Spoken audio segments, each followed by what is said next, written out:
what if your brain decides exactly how confident you're going to feel today before your feet even hit the floor? Right. And, I mean, before you've even reached over to check your phone. It's wild to think about. It really is. Think about that for a second. If you're anything like me, you probably treat confidence like it's this permanent character trait. Like you're either born with it or you aren't. Exactly. Like Yeah. you either have that natural swagger or you just have to fake it until you make it and just hope nobody notices. Yeah, which is exhausting, honestly. Right. But what if it's actually something completely different?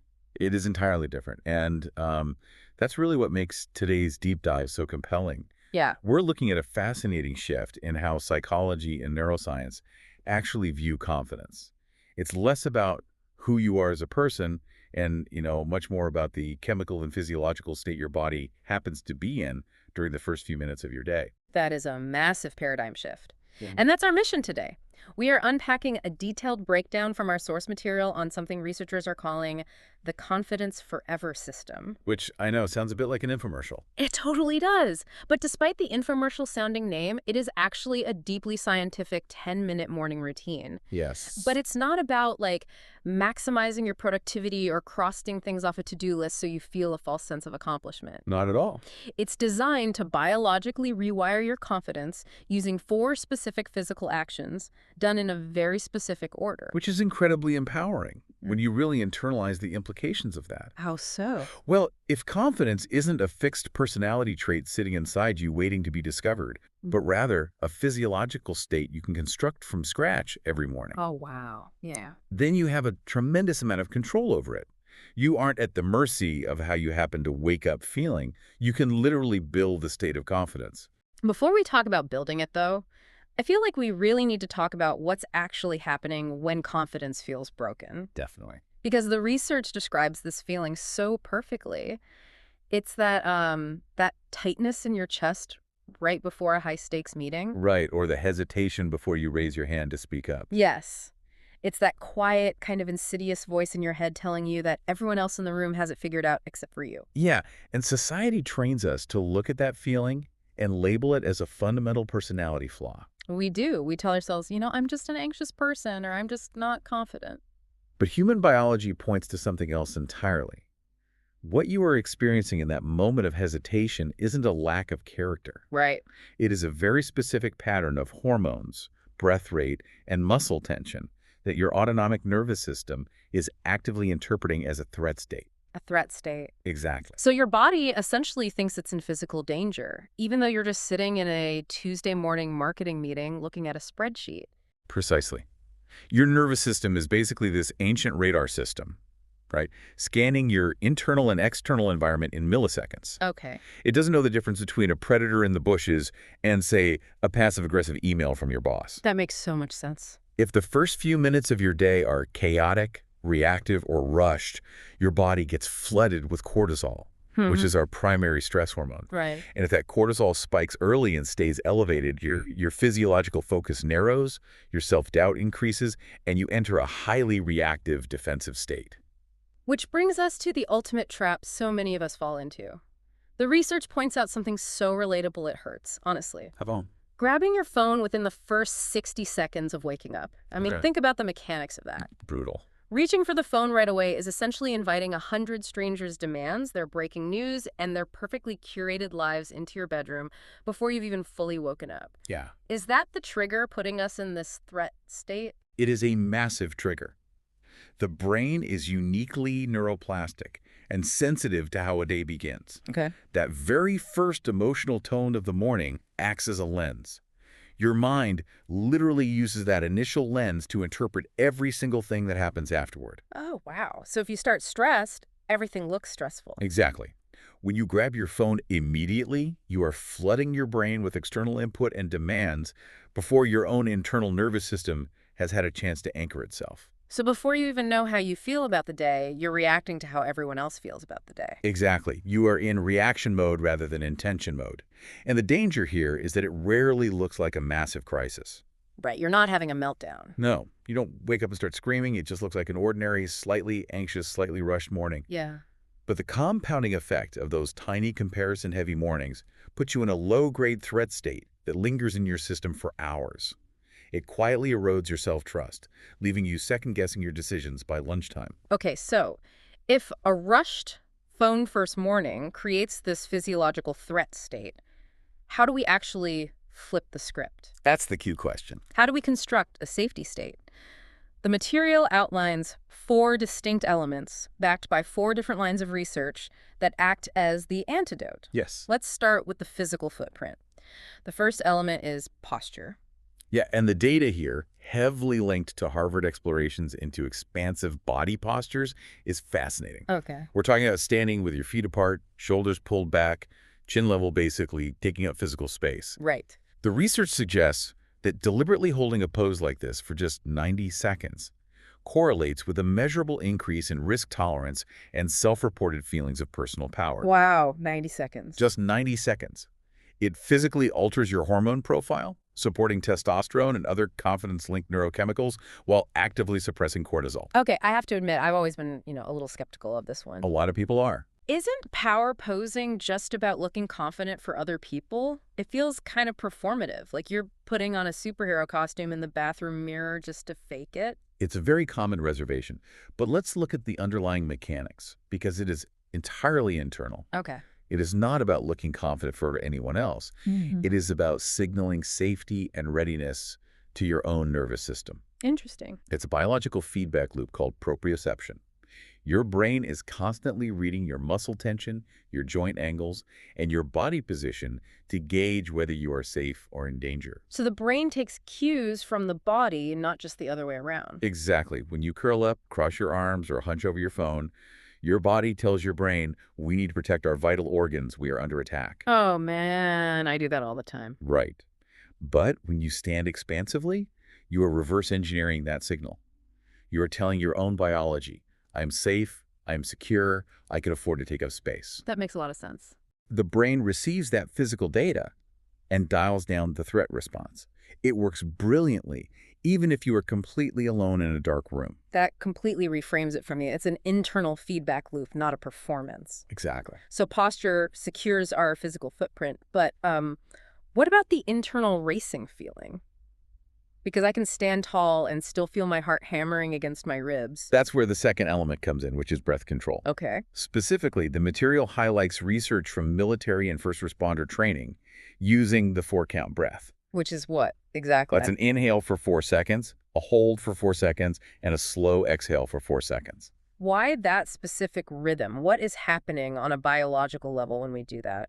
To understand why it works, you have to look at the autonomic nervous system. Okay. Think of the sympathetic branch as the gas pedal that's your fight, flight, or threat response. Right. And think of the parasympathetic branch as the emergency brake that's your rest, digest, and calm response. Breath is the only physiological process that happens automatically, but that you can also consciously hijack. So when you're anxious, your breathing gets shallow, hitting the gas pedal. Precisely. Right. But when you consciously force that slow, structured 4-4-4 pattern, Yeah. you are reaching down and pulling the emergency brake. Wow. Within just 3 to 5 minutes, this specific rhythm forces your body to shift away from the sympathetic gas pedal and fully activates the parasympathetic brake. You're literally changing the channel on your nervous system. You're Yeah. forcing the physical state of calm, and the mind just has to follow suit. It has no choice but to follow. Yeah. The heart rate variability changes, the blood pressure drops, and the brain registers that the threat has passed. Okay, so the body is grounded, the heart rate is down. But what about the brain itself? Right. Because the physical symptoms might be gone, but the inner critic can still be screaming at you. Absolutely. This brings us to the third element, affirmations. The material cites research linked to Stanford and UCLA psychology departments on vocalizing your values. Yes, and this is crucial. I'll be honest, my brain instantly rejects this as cheesy self-help nonsense. Does saying I am strong actually do anything? It's incredibly easy to dismiss affirmations as woo-woo, but the neurology behind them is rigorously studied. Really? Yes. The key here isn't just wishing for things, it's self-affirmation. Consciously naming your actual values and strengths. Okay. The research found that doing this demonstrably reduces the amygdala's threat response during stressful tasks. It essentially turns down the emotional volume of your inner critic. Interesting. But the crucial mechanism is that it must be vocalized out loud. Wait, why does speaking it out loud matter so much? If I just think it silently, isn't it the same thought? Not to your brain. Thinking a thought silently just recycles it through the same internal neural pathways that are already crowded with your own self-doubt. Oh, that makes sense. But speaking it out loud involves entirely different regions of the brain. It requires motor control to move your mouth and vocal cords. It requires breath coordination. And most importantly, it creates an auditory feedback loop. You are physically hearing your own voice say the words. So you're creating a new sensory input to override the internal static. Exactly. That combination of motor, respiratory, and auditory processing makes the effect significantly more robust. Wow. It interrupts that all-or-nothing perfectionist thinking by forcing you to audibly name a true, capable thing about yourself. It grounds the abstract thought into a physical reality. That makes a ton of sense when you break down the mechanics. It really does. Okay, the fourth element is where things get a little intense. Cold exposure. Yes. We've all seen the internet trend of people sitting in freezing ice baths looking miserable. Oh, yeah, the ice baths are everywhere. Is there an actual biological reason for this, or is it just the internet's latest endurance contest? It is highly beneficial, but you don't need a massive tub of ice to get the cognitive benefits. Thank goodness. Right. The material points to Yale-linked research showing that just 20 to 30 seconds of cold water splashed on your face and wrists triggers a massive spike in norepinephrine. What exactly is norepinephrine? It's a neuromodulator closely related to adrenaline, but it specifically targets alertness, mood stability, and intense cognitive focus. Okay. The beauty of this is the accessibility. The skin on your face and wrist is packed with cold receptors. All right. When they hit that sudden temperature drop, they send a shock wave to the brainstem. Even short, mild exposure produces a measurable lift in norepinephrine. And what does that feel like? People subjectively describe it as a sudden wave of clarity, washing away the morning brain fog and replacing it with grounded energy. Okay, here's where it gets really interesting to me. None of these four things, posture, breath, vocalized affirmations, cold water, are entirely new concepts. No, they've been around. We've heard pieces of them before. But the real breakthrough in this system is how they are stacked together. It's about the sequence. It's not just doing random healthy things. It's a highly choreographed 10-step nervous system reset. The stacking is everything. If you do them randomly throughout the day, you get isolated benefits. Right. But doing them sequentially compounds the effect, physically walking your brain from a state of vulnerability into a state of armor. Let's actually visualize this flow so you listening can picture exactly how this works in a real morning. Good idea. Instead of just listing the steps, let's talk through the logic. You wake up, and the very first rule is delay your phone for at least 10 minutes. We covered why that's crucial. Exactly. Then you get out of bed and hold that expansive posture for 90 seconds to secure the physical footprint. Right. Next, you do 5 rounds of the 4-4 breath to pull the parasympathetic brake. Yes. Then you look in the mirror and speak one specific intention or affirmation out loud. Yep. And finally, you splash your face with cold water for 20 seconds, all before checking a single email. That is the exact sequence. Yeah. And you'll notice a very counterintuitive detail in that order. Yes. I was just looking at that. Why does the cold water come after the breath and the posture? It's such a good catch. Because intuitively, I'd think, wake up, splash cold water on my face to shock myself awake, and then try to calm down with the breathing. Why flip it? It's a brilliant question, and it highlights one of the most important findings in stress physiology. Okay. If you wake up and your brain is already in that mild default threat state, and you immediately hit your system with cold water, Yeah. your body just reads it as a pure system shock. You are taking a stressed nervous system and dumping adrenaline on it. Right. It's just adding panic to panic. You're just hitting the gas pedal harder. Exactly. But if you follow the sequence, if you use the posture and the breathing to deliberately activate your calming parasympathetic nervous system first, Yeah. your baseline becomes entirely secure. Your biological emergency brake is fully engaged. Then, when you introduce the cold splash, your body is able to take that cold-induced spike in norepinephrine and convert it into pure grounded focus. Wow. You get all the energy and alertness, but with zero anxiety, because the underlying nervous system is already anchored in safety. The sequence literally changes how the brain interprets the chemical spike. Yeah. That is a subtle but massive difference. I also want to touch on the time constraint. Sure. The material emphasizes that this entire sequence must be kept under 10 minutes. Time is obviously the biggest barrier for everyone, Sure. but why is the 10-minute limit an actual rigorous rule of the system? It comes down to the hard data on habit formation. Okay. Research shows that shorter, highly repeatable routines have substantially higher long-term adherence rates. Mm. We're talking 2 to 3 times higher consistency over a 90-day period compared to longer 30-minute routine. Right. If it's half an hour, you'll just skip it. Exactly. If it takes less than 10 minutes, the psychological barrier to starting stays low every single day. Yeah. You can't use the excuse that you don't have time.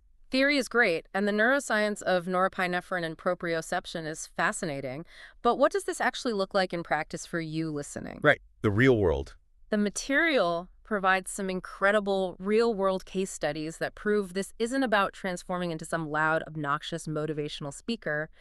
It's about finding a steady, unshakable baseline. Yes. Take Sarah, for example. Yeah. Sarah is 29, works in marketing, and her story is incredibly common. She always described herself as not a confident person. Like it was just a fact. Exactly. Her mornings were the classic chaotic scenario we talked about, waking up to an alarm, immediately scrolling through social media, rushed coffee, and heading straight into stressful emails before she even left the house. And when she started implementing this 10-minute sequence, she specifically noted that there wasn't some magical lightning bolt moment where she suddenly felt invincible. Yeah. But about 3 weeks in, she noticed a massive behavioral shift.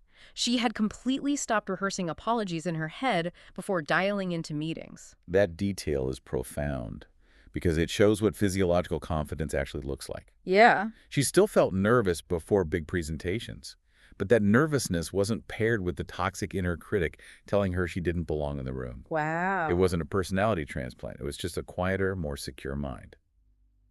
The threat state was gone. Then there's Michael, 43 years old, an engineer, and described as a total skeptic about anything resembling a morning wellness routine. Michael's case is fascinating because his issue wasn't public speaking or imposter syndrome.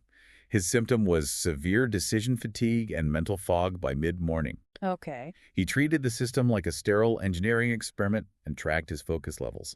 Around day 12, he noticed his mid-morning brain fog had completely lifted. Because he wasn't burning all his cognitive energy managing subconscious anxiety. Exactly. Because his cortisol wasn't spiking at 7 a.m., he had a massive reserve of sharp decision-making power at 11 a.m. without the constant internal debate. That is incredible. It proves this routine has intense, practical, cognitive value, not just emotional value. And finally, there's Jennifer, who is a nurse working unpredictable shift work. Her schedule is all over the place. She couldn't do this at 6 a.m. every single day like clockwork. Right, which highlights the adaptability of the system. Yeah. She adapted the sequence to fit her chaotic wake times, whether that was 4 a.m. or 2 p.m., and she found she was walking into incredibly difficult, emotionally taxing patient conversations with a new steadiness. Though it still worked. It proves it's about the physiological reset upon waking, not about worshiping a specific hour on the clock. It's highly adaptable, but even hearing these stories, I know people listening right now will have practical reservations. Of course. What if you just genuinely, truly don't have 10 minutes one morning? The kids are screaming, the dog is throwing up, life happens. It does. Or what if standing in the mirror, speaking out loud, just feels so completely ridiculous that you can't bring yourself to do it? Those are completely valid real-world realities. First, on the time constraint, the psychology of habit formation suggests that consistency matters far more than perfection. Okay. If the morning is falling apart, there's a compressed 2-minute version. Just hit the expansive posture and do the breathing. Just those two. Just those two. That alone still forces a partial nervous system shift. Pumping the brakes for 2 minutes is always better than redlining the engine all day. And what about the hurdle of feeling silly? It is entirely normal to feel uncomfortable or even foolish saying affirmations out loud at first. But you have to remember one of the core myths, the material busts. Which is? Affirmations do not require instant belief on day 1 to work. Really? The neurological value comes from the physical repetition and the vocalization itself, strengthening those new neural pathways over time. The effect actually strengthens specifically as that initial self-consciousness fades. That takes the pressure off entirely. You don't have to believe the words on day 1. You just have to give your brain the physical sensory input of saying them. So, bringing this all together, what does this actually mean for you listening right now? The core takeaway here is that your personal growth, and specifically your baseline confidence, aren't fixed, unchangeable destinations. No, they're not. You are not permanently stuck with the anxious nervous system you woke up with today. Confidence is a biological, physiological state that you can literally construct and nudge into place with incredibly small, daily 10-minute choices. And neuroscience backs this up completely.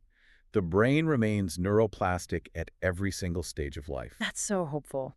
Whether you are 20 and trying to form your professional identity, or 45 and reckoning with a massive career pivot, you possess the physiological machinery to change the emotional starting point of your day. To make this as frictionless as possible, the research drops a couple of brilliant environmental design tips. How do you set up your physical space so you actually execute this tomorrow morning? You have to engineer the environment to protect that first 10 minutes. Keep your phone physically out of arm's reach overnight. That's a big one. Put it across the room or in the hallway. Yeah. If you physically can't reach it from the bed, you can't accidentally scroll it while half awake. Right. And second, keep a glass or a bowl of cold water accessible right by your bathroom sink so you don't have to think about it. Hmm.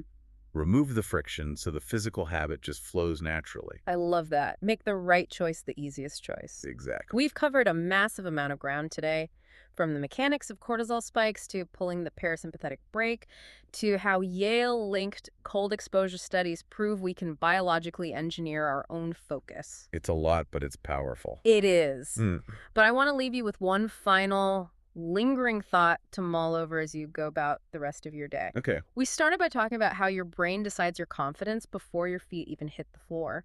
But think about the broader implications of this science. Yeah. If something as deep-seated and seemingly permanent as your core confidence can be measurably chemically altered by just 90 seconds of posture and a splash of cold water, what other parts of your fixed personality are actually just physiological habits quietly waiting for you to rewire them?